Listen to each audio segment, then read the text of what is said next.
Наскоро с вас разговарях по друг повод и ми хареса една ваша идея, че всъщност покрай всичко останало имате намерение някак да накарате хората в общината да заживеят като една общност.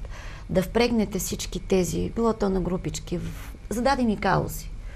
Било то за светло, или за асфалт, или за нещо друго, или ако щете за градинки. Да, точно така. Известен сте като добър лобист и между другото това беше един от големите упреци, мисля, че на настоящото кметско управление спрямо вас, че успяхте така да потулите всички там жужжащи групи в Общинския съвет и да ги накарате да мислите в една посока. Не да ги потуля. Успях да ги убедя да работим за определени каузи. В този смисъл, убедени сте, че местната общност наистина може, гражданите на община Казанлък могат да започнат да разсъждават като граждани на една община. Тоест не всеки за собствения си парцел. Сигурен съм. Как? Сигурен съм. Всъщност това ще бъде смисъла на моето управление. При това самокапсулиране на хората как? А защо са самокапсулирани? Защото до сега имахме един кмет, който казваше аз. И ще бъде така, както аз казвам. Не ме интересува волята на Общинския съвет, не ме интересува волята на гражданите. Уж ме интересува, но отида да чуя гражданите, пък направя каквото искам. Не. Хората се капсулират. Ти вярваш, отиваш, даваш идеи. Много хора да дават идеи в общината. Никой не им обръща внимание. Знаете ли какво никой? Имаше прекрасни идеи, предложени в изтеклия мандат, за съжаление. Аз затова казвам, това беше една от причините да се кандидатирам за кмет. Те идват и в Общинския съвет, когато ни им обърнат внимание, кмета, когато ни им обърне внимание. Имаше невероятни идеи за това дори как да почистим града.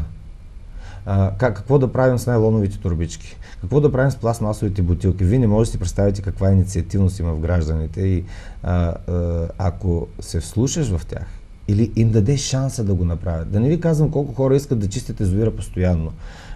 Дори има една жена от Копринка, която тя е до болка разстроена от това, че общината ни изпраща един камион, за да изхвърли отпадъците, които тя с доброволци е събрала оттам. С някакви абсолютни формалности трябва да се изпрати един камион да извози буклука.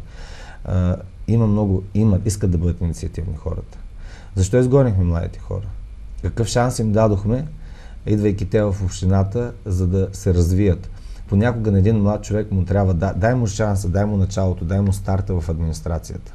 Администрацията може да бъде разширена толкова, колкото е необходима за една община, защото има и програми за първоначално развитие, т.е. за старт в кариерата. Защо да ни разширим в тази посока? Всеки сам ще прецени дали ще отиде и ще тръгне.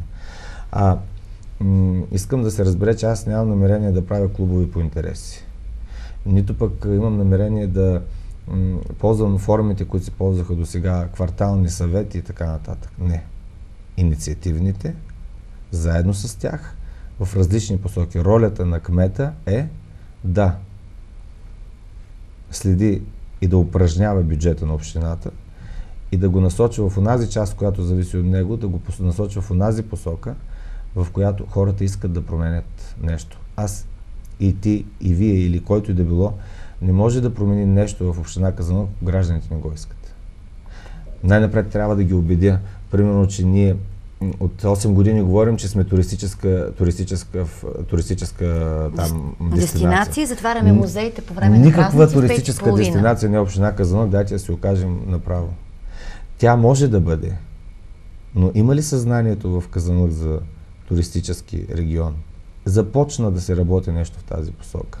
Инфраструктура добре. Ние табелки нямаме, елементарни, къде да намериш тракийската гробница, къде да намериш музея. И я тръгнете, влезте от някой край на града и се опитайте по табели като чужденец да стигнете до някой от обектите в Казанлък. Ние нямаме единен туристически маршрут в Казанлък. Туристите, ако останат вечер в Казанлък, няма какво да правят. Тоест ние не се развиваме в тази посока. Туризма в Казанлък се развиваше до този момент само на приказки. А има желаещи, има особено хора от сферата на туризма и в туристическия бизнес в Казанлък, които имат прекрасни идеи. Те трябва да бъдат подкрепени с... Вижте, властта е за това, за да подкрепя. Защото ако Сдружението на туристическите фирми има своята идея и кмета застане зад нея от позицията на властта, която му е дадена от народа, те по друг начин изглеждат и пред европейските партньори, и пред министерствата и така нататък. Ето тази подкрепа не беше давана до сега. Така че не винаги всичко е пари. Общината има много имущество. Общината има много публична и частна общинска собственост. Извинявайте, като казахте, има много имущество, да попитам, понеже витая този въпрос в общественото съзнание.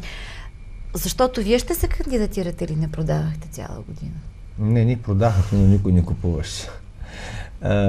Взели сме решение за продажби над 4 милиона. Даже само през тази година. Това беше един от големите упреци. Не, аз продължавам да считам, дори в следващите години, ако продължи кризата, нямам никакво намерение да предлагам на Общинския съвет да продаваме земя и недвижима собственост. Всеки човек, който се занимава с бизнес, който разбира от бизнес, всъщност и няма нужда да разбираш от бизнес. Вие бихте ли си продали сега по време на криза апартамент? Не, нали? Защо тогава да продаваме общинската собственост, която ако сега една земя можем да я продадем за 200 хиляди лева, след 7 години тази земя ще струва 2 милиона. Нали разбирате? Тоест, хайде сега заради някакви местни амбиции ние да продадем на безценница, за да асфалтираме 2 улици. Не. Да, как тогава ще пълните дупките? Подариха ви амортисьор. Това е един от големите проблеми на Казанлъчани. Ето сега ги пълнят. Това е основният приоритет. Значи, не случайно аз казвам, тук ще има асфалт, зелено. Ще бъде светло, чисто и зелено. Така е, защото като граждани на общината и вие и всички, къде искаме, когато излезем от домовете си, пред нас да е чисто, да е озеленено, да са взели на време отпадъците, които сме изхвърлили. И да е светло. И да е светло. И да е асфалтирано. Вижте, това са много елементарни нужди. Тоест, онова, което всеки домакин, всеки собственик трябва да го направи. В случая кмета се явява като собственик, не като собственост, а като стопанин на града.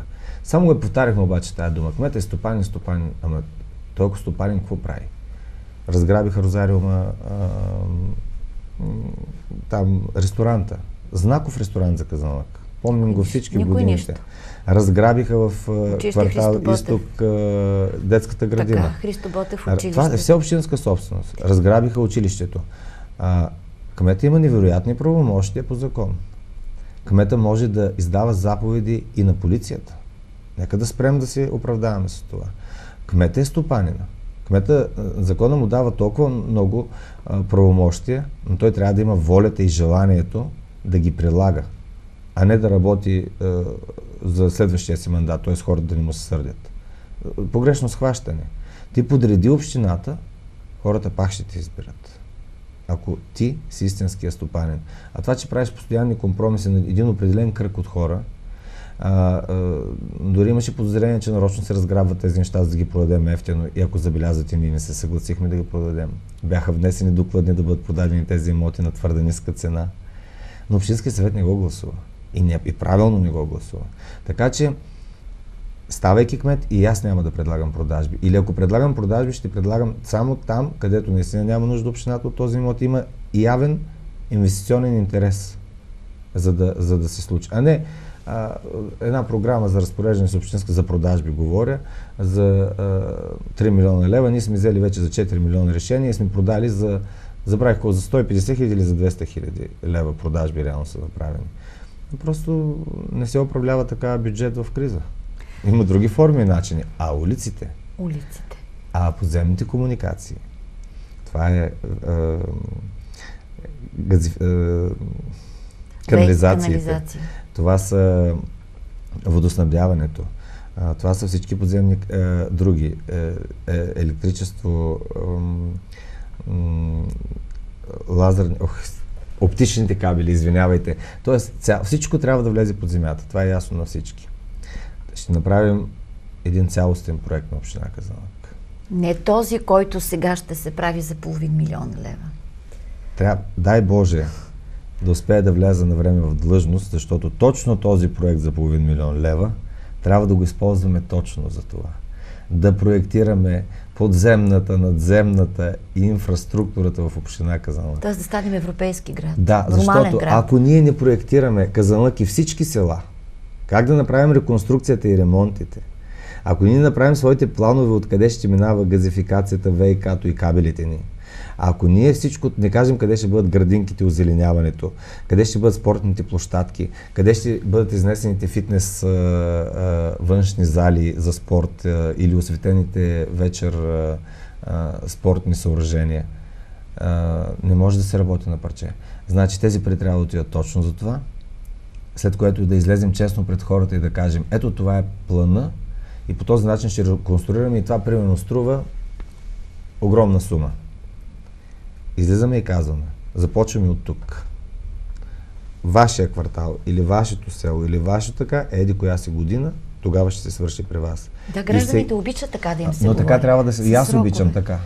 Затова искам да го направя така. И когато аз знам, че да, тази година няма да ми асфалтират улицата, само ще я закърпят. Но след 2 години не само ще ми асфалтират улицата, но ще имам всички подземни комуникации, ще имам нов асфалт. Така, да, аз ще изтърпя да ми следващите няколко години само да ми кърпят улицата. Но ще знам, че еди коя си година аз няма да бъда излъган и ще бъде направено, защото ние ще покажем откъде ще го финансираме. И целият този проект ще бъде гарантиран с финансиране. Това ще направя. Това е нещото, което се поставим като основен приоритет. Да, първата година ще бъде проектиране, защото без проекти всичко друго е лъжа и измама. Ходиш, хвърляш един асфалт по улиците, после изведнъж отдолу започва да тече, защото се спукала тръбата, че копаеш на ново. Това са свидетели всички. В селата ние имаме прекрасни села. Имаме толкова китни, хубави села. Толкова малко трябва в населените места, за да заприличат още, да станат още по-добри. Затова, онова, за което исках и убеждавах толкова години, ще направя кметовите на населени места второстепенни разпоредители с бюджетни кредити. Ще им дам самостоятелността да разпореждат сами средствата в своето населено място. А не просици, които да чукат на кметската врата. А не просици, които да чакат по цял ден да им се подпише там какви 3000 лева. И за 50 се молят. За 50 лева се и за молят 500 се молят. До този момент. Не. Те самостоятелни със собствените си бюджети. Там при тях да си остават особено средствата за озеленяване и за почистване на улиците и настилките. Искам да ги оставя на кметовете на населените места. Те сами на място ще решат по-добре проблема.